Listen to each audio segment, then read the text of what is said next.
L'inaction de la communauté internationale est honteuse, déclare le cheikh Tamim Ben Ahmed Al Thani. L'émir du Qatar s'est exprimé tout à l'heure en ouverture du sommet de coopération du Golfe à Doha.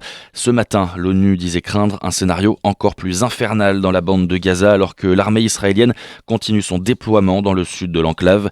Les autorités affirment que près de 16 000 personnes sont mortes. De très violents combats seraient en cours à proximité de la ville de Khan Younes. L'agence Wafa palestinienne évoque plusieurs morts dans une frappe sur Gaza ville.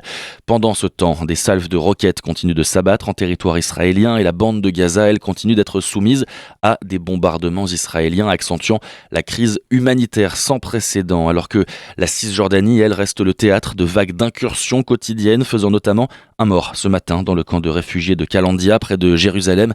Les précisions tout de suite de Valérie Ferron depuis la Palestine.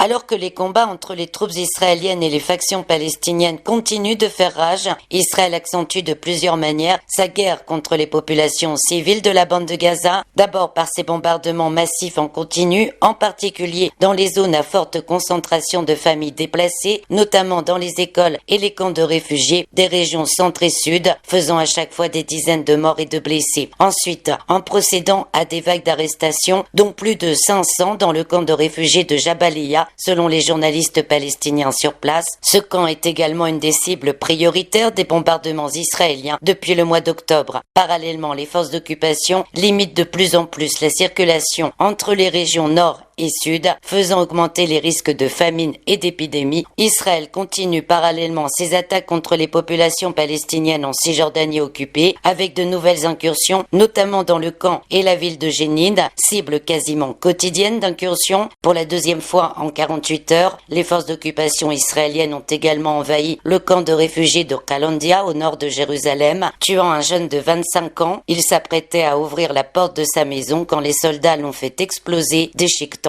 tout son corps. Depuis le début de l'année, au moins 468 Palestiniens ont été tués en Cisjordanie occupée, dont 260 depuis le 7 octobre. En Palestine, Valérie Ferron pour Média.